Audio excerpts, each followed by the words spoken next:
मुझे मालूम है कि ये ख्वाब झूठे हैं और ख्वाहिशें अधूरी हैं, मगर ज़िंदगी ज़िंदा रहने के लिए कुछ गलतफ़हमियाँ भी तो ज़रूरी हैं। नमस्कार, सुस्वागतम, वेलकम, अभिनंदन। मैं हूँ आपके साथ आपकी अपनी होस्ट एंड दोस्त डॉक्टर वायरा की। आपका स्वागत अभिनंदन करती हूँ आपके, मेरे और माता रानी के इस खूबसूरत से यूट्यूब चैनल पर।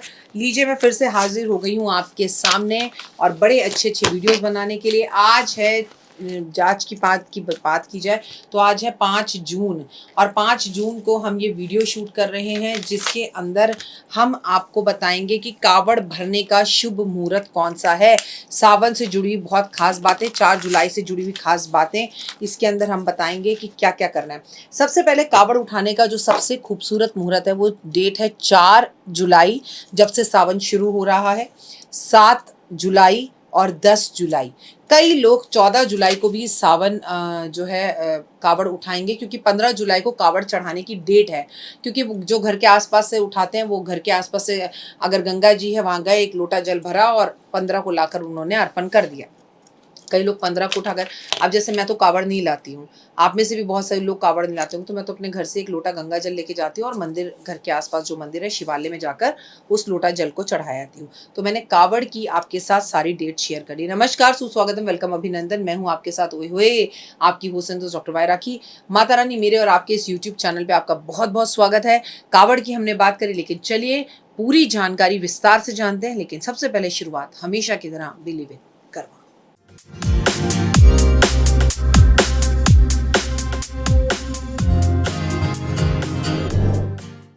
4 जुलाई सावन, कृष्ण पक्ष सावन का प्रथम मास क्यों कह रही हूँ, पता नहीं है क्या इस बार 2 सावन है, अधिक मास भी है। जी हाँ, इस बार सावन के 2 महीने हैं और आपको मैं इस वीडियो के अंदर बताऊंगी सावन में क्या करें, क्या ना करें, क्या ज़रूरी है, क्या नहीं ज़रूरी है। तमाम तरह की जानकारी आपको मेरी इसी वीडियो के अंदर मिलेगी, तो इस वीडियो को पूरी तरह से देखें। ये कावड़ उठाने का सबसे पहला दिन है 4 जुलाई, जब से सावन का पावन महीना शुरू हो रहा है। आज हम आपको बता दें कि सावन के पहले दिन से ही आपको अपने खाने की, पहनने की कोई चीज़ छोड़नी होती है। हमें मूली नहीं खानी चाहिए, हमें अदरक नहीं खाना चाहिए, हमें बैंगन नहीं खाना चाहिए। बहुत से लोग ज़मीन पे उगने वाली बहुत सारी सब्जियों को नहीं खाते। कावड़ चढ़ाई कब जाएगी? कावड़ 15 जुलाई को चढ़ाई जाएगी। पहले आपको 10 जुलाई, फिर 17 जुलाई, पहला सावन जो है, सोमवार का जो पहला सावन है वो 10 जुलाई को है, दूसरा जो है वो 17 जुलाई को है, तीसरा 21 अगस्त को है और चौथा 28 अगस्त को है। ये तो नॉर्मल सावन के 4 सोमवार है। लेकिन अगर आप पुरुषोत्तम मास और अधिक मास के सावन को भी मतलब रखते हैं, तो उसकी जानकारी मैंने आपके साथ दूसरे वीडियो में साझा की है, उसे ज़रूर देखिएगा। लेकिन आज 4 जुलाई को मंगला गौरी की व्रत की शुरुआत भी हो रही है, पवित्र कावड़ उठाने का दिन भी है। पहली बात तो मैं आपको बता दूं कि कावड़ लेने जाने वाले व्यक्तियों को इस बात का बहुत ज़्यादा ध्यान रखना चाहिए कि आप कावड़ लेने जाएं तो आप अपने कुल देवी देवताओं की पहले परमिशन लें, माता पिता की परमिशन लें। अगर आप शादीशुदा हैं, पुरुष हैं, तो अपनी पत्नी की परमिशन लें, और आप महिला हैं और आप कावड़ लेने जा रही हैं तो अपने पति की परमिशन लें।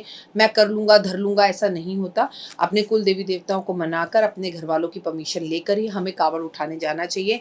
कावड़ उठाना एक बहुत बड़ा काम है, घर का कोई आम आदमी इसे कर नहीं सकता। कुछ शंकर की जिन पर विशेष कृपा होती है वही कावड़ लेकर आते हैं। अपने पितरों को प्रणाम कर कर आप कावड़ लेने के लिए जाएं। जब भी आप कावड़ लेने के लिए जाएं तो शुद्धता का ध्यान बहुत रखें। अगर आप महिला हैं और आपको पीरियड्स हो रहे हैं तो मैं कहूँगी आपको कावड़ लेने नहीं जाना चाहिए। अगर आप पुरुष हैं, घर से नहा धो के साफ शुद्ध कपड़े लेके स्वच्छ मन और स्वच्छ भावना से कावड़ लेने जाना चाहिए। कावड़ कम से कम 2 बार जोड़े से उठानी चाहिए। कावड़ लेने जाते वक्त घमंड के कोई शब्द नहीं बोलने चाहिए। अहम और वहम को अपने दिल में नहीं लाना चाहिए। कावड़ के नियमों का पालन करना चाहिए। कावड़ लाते समय आपको शिव शिव शिव शिव शिव, ओम नमः शिवाय, ओम नमः शिवाय, ओम नमः शिवाय, शिवाय नमः का जाप, शंकर का जाप करते रहना चाहिए। कावड़ उठाने से पहले आसपास के खड़े हुए जितने भी बुजुर्ग लोग, जहाँ से आप गंगा जल भर रहे हैं, उन लोगों को प्रणाम करना चाहिए और प्रणाम कर कर आपको उनका आशीर्वाद लेकर कावड़ उठानी चाहिए। जब आप कावड़ उठा रहे हो तो वीडियो कॉल पर अपने घर वालों को कॉल कर कर भी ये नज़ारा ज़रूर दिखाना चाहिए, क्योंकि इस खास मोमेंट का हिस्सा आपके परिवार के लोग भी ज़रूर बने। और उस दिन हमें मंगला गौरी व्रत का उद्यापन करना पड़ेगा। सुबह ही उद्यापन कर दीजिएगा, उद्यापन करके भाई के घर जाके खा लीजिएगा, या भाई घर आ रहा है तो खा लीजिएगा, क्योंकि मेरा मानना ये है कि अगर भाई आपके घर आ रहा है तो कभी भूखा नहीं जाना चाहिए। अगर आप भाई के घर जा रही हैं, मायके जा रही हैं, तो आपको भी कभी भूखा नहीं आना चाहिए। व्रत का मतलब, त्योहारों का मतलब मेल मिलाप है, मिलना जुलना है, खाना पीना है। अगर आप सुबह उद्यापन करके खा लेते हैं 12 बजे भाई को रक्षाबंधन बांध के, तो इसमें कोई बुराई नहीं है। लेकिन आप ये सोचो कि जी नहीं, हम तो भूखे ही जाएंगे, भूखे ही आएंगे, तो फिर ना उस व्रत और त्यौहार का कोई मतलब नहीं है। हम भगवान को भी तो बड़ी बड़ी पूजाएं करके 56 प्रकार के भोग लगाते हैं और भगवान को भी रिझाते हैं, भगवान को खाने की अच्छी अच्छी चीज़ें देते हैं। तो भूखे रहना इस चीज़ का कोई समाधान नहीं है। अपनी इस वीडियो में सावन के 2 महीने होने की जानकारी मुझे आपको देनी थी, इससे ज़्यादा मुझे आपको इसके बारे में कुछ नहीं बताना था। लेकिन ये बताना है, मैं डॉक्टर वाई राखी पैरों में चप्पल 2 महीने नहीं पहनूंगी। मैं डॉक्टर वाई राखी मैं चावल 2 महीने नहीं खाऊंगी। मैं डॉक्टर वाई राखी पूरे 2 महीने के व्रत रखूंगी, जिसमें शाम को एक टाइम का भोजन मैं करूंगी। और मैं जो भी भोजन इसमें करूंगी वो मैं तारा भोज करूंगी। तारा भोज का मतलब ये होता है तारा दिखने के बाद ही भोजन होगा। अब आप में से बहुत से लोग कहते नहीं जी आप जो करोगे माँ हम वही करेंगे, तो मैंने अपनी बात बता दी। लेकिन इस साल एक चीज़ बहुत ज़रूरी है करनी, जो आप सब नहीं कर पाएंगे, मैं कर पाऊंगी। अगर आप हाउसवाइफ हैं तो निश्चित ही कर पाएंगी। ये साल केतु का साल है, और केतु के पास क्या नहीं है? हेड नहीं है, हेड दिमाग नहीं है, सर नहीं है, हेडलेस एनर्जी है, उसके सिर्फ पूंछ है। इस साल अगर हमने ये उपाय कर लिया ना, तो हमारे बल्ले बल्ले हो जाएंगे। करना मेरे लिए भी थोड़ा मुश्किल था, लेकिन मैंने सोचा राखी देखो जो भी हो, चाहे टीवी पर जाना हो, चाहे किसी की शादी में जाना हो, जबकि अधिक मास में तो कोई शादी होती ही नहीं है। मेरा कहने का मतलब है जो चतुर्मास शुरू हो जाएगा, क्योंकि हमें पता है 29 जून को देवशयनी एकादशी है, जब भगवान जी सोने के लिए जा रहे हैं। तो बस वहीं से जो है चतुर्मास का आरंभ हो जाता है और कोई शुभ कार्य होते नहीं है। लेकिन कई लोग तो आज की तारीख में बातें मानते नहीं हैं, तो वो उपाय करते हैं। मैं इस बार क्या करने जा रही हूँ जो बहुत टफ है, हेडलेस एनर्जी में एक उपाय करना बहुत ज़रूरी है इस साल। अगर हमने ये 2 महीने में ये उपाय नहीं किया तो हमें बहुत प्रॉब्लम्स आगे आने वाले टाइम में हो सकती हैं। अगर ऐसा नहीं है सब कर पाएँ, अगर घर में कोई एक व्यक्ति कर पाए। करना क्या है, पूरे 2 महीने 4 जुलाई से लेके 29 अगस्त की सुबह तक आपको अपने बालों को ढक कर रखना है।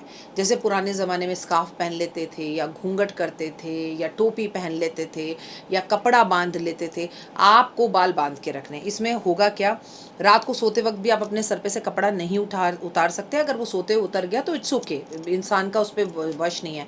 आप नहाएं, नहाकर अपने बालों को उतनी देर तक खुला रखें जितनी देर तक कि वो सूख नहीं जाते। जैसे ही आपके बाल सूखें आप बालों को बांध लें। बाल बंधे होने चाहिए, ये भी ध्यान रखिएगा। बालों को बांध ले, नहीं तो हल्का सा क्लच लगा ले, और कोई टोपी या कोई स्कार्फ या कोई भी चीज़ से या घूंघट से बालों को ढक के रखना है। 99.9% आपको अपने सर पर टोपी लगा कर रखना है इस 2 महीने। हेडलेस एनर्जी का ये सबसे बड़ा उपाय है। ओए हुए, इसके 2 फायदे और हैं। सबसे बड़ी बात तो सर पर टोपी बांधने से इज्जत बचती है। दूसरी बात, बाल बड़े अच्छे हो जाएंगे। तीसरी बात, बाल डस्ट से बच जाएंगे। चौथी बात, आपके काम बड़ी जल्दी जल्दी होंगे, क्योंकि हम कहीं भी जाते हैं तो सबसे ज़्यादा पुरुष हो या स्त्री हो, उन्हें अपने बालों को ही समेटने में सबसे ज़्यादा टाइम लगता है। लेकिन यहाँ पर जब हम बाल पर हमेशा ढक कर रखेंगे, या तेल लगा के रखेंगे, या वो हमेशा कवर्ड रहेंगे, तो हमारे समय की जो सीमा है वो बहुत ज़्यादा बचेगी। अगर बालों से जुड़ा हुआ आपका कोई और भी सवाल हो आप पूछ सकें। लेकिन अगर आप मुझसे कहें राखी जी ऐसा है ऑफिस में तो ये पॉसिबल नहीं है, ऑफिस में पॉसिबल नहीं है, तो आप मत करो, बाकी उपाय कर लो, कुछ और खाने पीने की और पहनने की चीज़ छोड़ दो।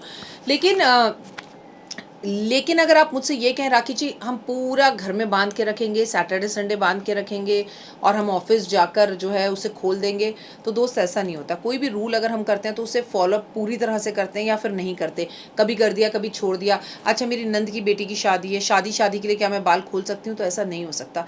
अब तो इतनी डिज़ाइनर टोपियाँ आ गई हैं, इतने स्टाइल आ गए हैं, मफरल स्कार्फ्स बांधने के इतने तरीके हैं कि रियली में अगर आप बाल बांध के भी रखेंगे ना तो हुए आप डैम ब्यूटीफुल लगेंगे। तो ये उपाय ज़रूर कीजिएगा। फिलहाल मुझे दीजिए इजाज़त। अपना और अपनों का रखें खास ख्याल। जय माता।